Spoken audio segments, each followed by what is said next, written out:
박정희는 평생 김재규를 돌보며 키워주었다. 동양인 두 사람은 육사이기 동기생이었으나 박 대통령이 9살 많았다. 그들은 1954년 박정희 소장이 오사단장으로 근무할 때 김재규가 오사단 36연 대장으로 부임하면서 제외했다. 그 후 두 사람이 혈육보다 더 깊은 인간관계를 맺어왔다는 사실은 그 시절 군고위 장성들은 다 알고 있었다. 5.16 혁명 후 박정희 대통령은 김재규를 호남비료 사장, 육사단장, 육관구 경기도 사령관, 보안사령관, 3군 단장, 유정의 국회의원, 중앙정보부 차장, 건설부 장관을 거쳐 1976년 12월 중앙정보부장에 임명했다. 김재규는 박 대통령의 은혜와 배려로 만들어진 박 대통령의 사람이었다.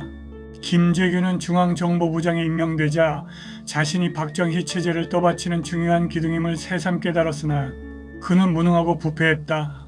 중앙정보부장은 반정부 시위 과잉 진압으로 여러 차례 대통령의 질타를 받은 사실이 있고 1979년 4월 본인과 동생들의 이권 개입으로 인해 대통령의 경고 친서를 받았고 주요 인사 개편 소문이 있어 대통령 시해를 결심했다. 정승환은 방첩대 보안 사령부 전신 대장 시절 대통령께 허위 보고를 하는 바람에 예편될 위기에 처했다. 대통령이 5.16 혁명 동기인 경기도지사가 땅 투기를 한다는 보고가 들어오자 이를 조사하라고 정승화에게 지시했는데 별것 아닙니다. 이렇게 보고했다. 이로 인해 정승화가 사단장으로 나갈 수 없는 육군본부 특전차장으로 전보되어 전역을 하게 될 처지에 떨어졌는데 김재규가 무마해서 살아남았다. 정승화는 그 후 박정희 대통령이라는 호칭을 단 한 번도 사용한 적이 없었다. 당시 국군보안사령부 군사정보과장 오일랑 중령은 정승화가 대통령께 그렇게 앙심을 품고 있었다고 말했다. 김재규가 정승화 육군참모총장을 만들었다. 20대 육참총장 노재현 육사 3기, 21대 총장 이세호 육사 2기 후임으로 박희동 육사 3기를 22대 총장으로 세우려 하자 김재규가 대통령께 1군 사령관, 정승화 육사 5기를 추천해서 그를 22대 육참총장으로 만들었다. 1979년 1월 17일 대통령 서명이 담긴 명령서가 국군보안사령부에 내려왔다. 일반 정보를 배제하고 부대원 수를 대폭 축소하고 검문소에 나가 있는 보안요원을 철수시키라는 것이었다. 김재규 중앙정보부장이 대통령께 보안사가 일반 정보를 하고 월권 행위를 해서 폐해가 많다고 하자 대통령이 일반 정보를 폐지하라고 지시했다. 중앙정보부가 정보를 독점하게 되었다.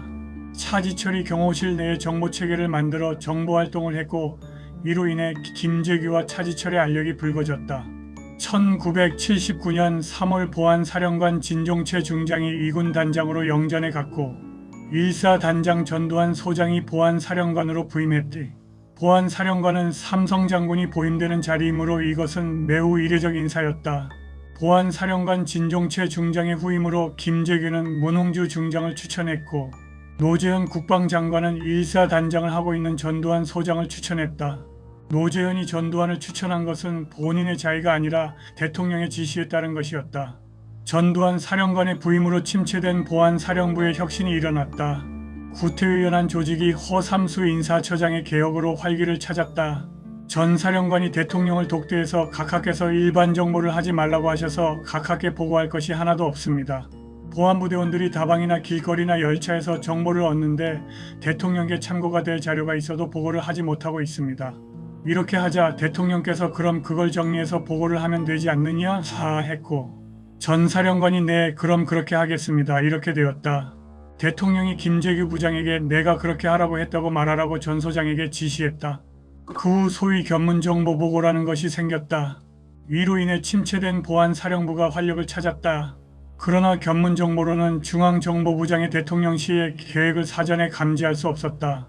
김재규의 대통령 시해 준비가 그만큼 철저했다고 볼 수 있다. 김재규가 북한 또는 미국과 연계로 대통령을 시해했다는 심증은 가질 수 있으나 그러한 심증을 뒷받침할 만한 증거는 없다. 전두환 보안사령관이 김재규와 차지철의 알력을 대통령께 보고하는 날짜가 10월 29일로 잡혔다. 전 소장이 대통령께 직고할 자료를 준비해서 후일 1985년 2월 장세동의 뒤를 이어 대통령 경호실장이 된 안현태에게 맡겼으나 10.26 사태로 그 보고는 불발했다. 10월 26일 대통령께서 삽교천 방조제 준공식에 참석했고 그날 4시 10분 차지철 경호실장이 김재규 부장에게 궁정동에서 소연회를 준비하라고 지시했다. 그날 4시 30분 김재규는 정승화 육참 총장에게 궁정동 안가 본관에서 식사를 하자고 초청했다. 정승화 총장이 김정섭 중정 2차 장보와 식사를 하고 있는데 50m 떨어진 궁정동 소연회장에서 수십 발의 총성이 발생했다. 김재규가 차지철 경호실장과 대통령을 권총으로 사살했고 중정 요원들이 청와대 경호원들을 모두 사살했다. 김재규는 중정 차량으로 정승화를 태우고 6번 벙커로 갔고 그곳에서 수행비서 육사 18기 박흥주 대령이 차량 트렁크에 갖고 다니던 양복으로 갈아입었다. 전두환 보안사령관은 1979년 10월 26일 저녁 연희동 집에서 서빙고동 보안사령부 수사분실로 이동하고 있었다. 그날 대통령께서 삽교천 방조제 준공 행사에 참석한 뒤 청와대로 돌아오셨다고는 보고를 받았고 그 외에는 특별한 사안이 없었다. 삼각지 로터리를 지날 무렵 차량 전화에 벨이 울렸다. 저녁 8시가 조금 지난 시각이었다. 수행구간 손삼수중이가 전화를 받았으나 수신 상태가 나빴다. 당직실의 전화보고는 대통령 각하께서 분원에 입원하신 것 같다는 짤막한 내용이 전부였다. 분원은 국군통합병원의 서울지구병원을 이르는 약칭인데 분원이 보안사 경내에 있어 보안사가 이러한 첩보를 획득할 수 있었다. 손중이가 보안사령관 사무실로 전화를 걸어 다른 일은 없는지 알아봤다. 청와대 경호실 제5경호계장으로 근무 중인 동생 전경환이 전화를 했다. 그 시간에 동생이 내 사무실로 전화한 것은 그때까지 없었던 일이다. 서빙고 분실로 가던 중 차량으로 다시 전화가 걸려왔다. 노재현 국방부 장관이 찾는다는 내용이었다. 대통령이 입원하신 것 같다는 당직실의 첩보 입수와 거의 동시에 경호실에 근무하는 동생이 전화를 했는데 바로 이어 국방장관이 또 전화 연락을 하자 전 사령관은 뭔가 심상치 않은 상황이 벌어지고 있음을 직감했다. 전 사령관이 8시 35분경 서빙고 분실에 도착하여 보안사 이상현, 당직 총사령을 전화로 연결해서 그때까지 입수된 사항을 보고받았다.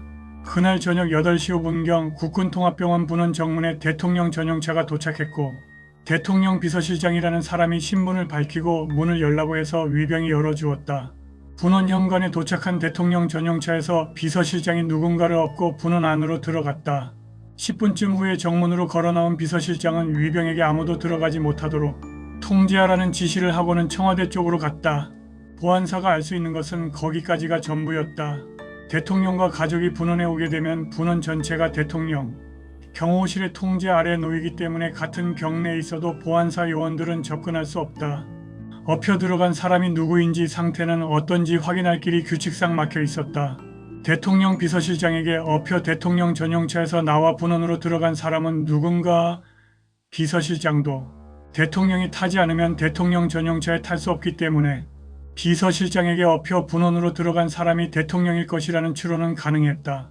앰뷸런스도 부를 겨를이 없이 분원에 전화 한 통, 걸 시간도 없이 대통령 전용차에 태워 서둘러 업고 와야 할 만큼 급박한 상황이었다면 분명 초비상 사태였다. 그렇지 않아도 계엄령이 발동 중이어서 비상근무를 하던 보안사 간부들이 상황 파악을 시작했다.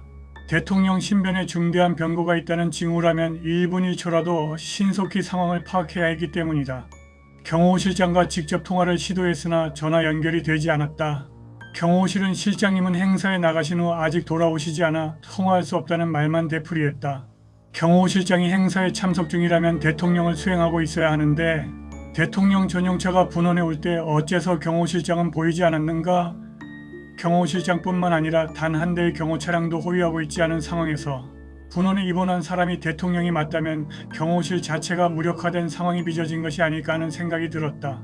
동생과 통화를 하지 못했으나 나중에 듣기로 그날 저녁 동생이 당직 근무 중이었는데 김계원 비서실장이 택시를 타고 청와대로 왔고 사무실 도착 후에도 허둥지둥하는 등 전에 볼 수 없었던 이상 행동을 보였다는 것이다. 대통령 비서실장의 이상스러운 모습을 보고 전 사령관의 동생 전경환이 보안사령관 사무실로 전화를 한 것이다. 전 사령관이 서빙고 분실에서 보안사령부로 출발하기 전에 국방장관의 호출 내용을 확인하려고 국방부로 전화 연락을 했다. 저녁 8시 45분경이었다. 장관 보좌관이 현재 복장으로 급히 오라는 장관님의 지시가 있었다고 했다. 오라는 곳은 육군본부 B-2 벙커였다. 그곳은 육군본부 지하에 있는 전시용 비상지휘소다. 대통령 신변이나 국가 안위와 관련된 심상치 않은 상황이 전개되고 있는 것만은 틀림없다고 판단한 전 사령관은 국방부로 가기 전 보안사령부 예하전 보안부대에 비상대기 명령을 내렸다. B-2 벙커에 막 들어섰을 때 전 사령관의 눈길을 확 끌어당기는 사람이 있었다. 김재규 중앙정보부장이었다. 김 부장과는 잘 아는 사이여서 평소 하던 대로 인사를 했다. 김 부장은 전 사령관 왔어? 라고 한마디 하고는 같은 자세로 앉아있을 뿐이었다. 전 사령관이 노재현 국방장관에게 찾으셨습니까? 하고 인사를 하자 노 장관이 대뜸 대통령께서 서거하셨다고 했다. 숨이 턱 막히는 느낌이었다. 대통령께서 어떻게 돌아가셨다는 겁니까? 전 사령관이 충격을 추스르며 황급히 묻자 노 장관 자신도 대통령께서 언제 어디서 어떻게 돌아가셨는지 알지 못한다고 했다.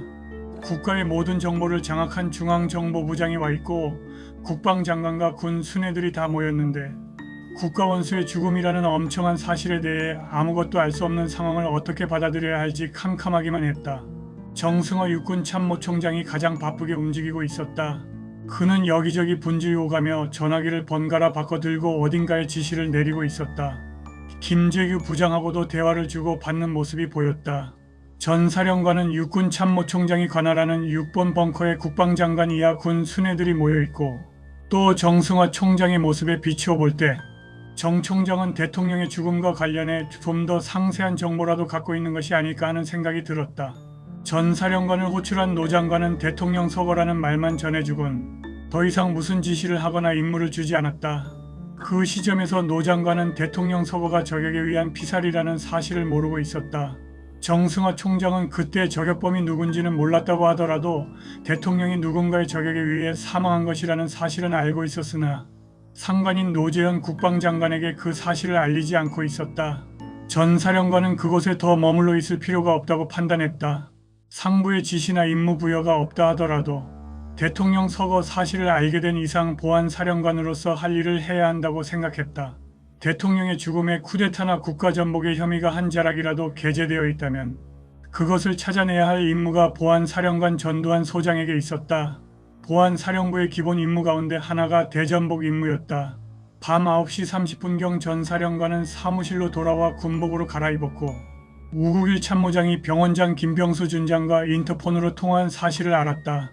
우 참모장은 병원장에게 대답하기 어려우면 예스 또는 노로만 대답하라면서 환자가 코드원 대통령 암호명인가? 사망했는가? 라고 물었고 예스라는 대답을 얻어낼 수 있었다. 나중에 알게 된 사실인데 김계원 비서실장의 지시를 받은 중앙정보부 요원들이 밀착 감시를 하고 있었다. 전 사령관은 전 보안부대에 2차 비상령을 내렸고 곧바로 다시 육군본부로 이동했다.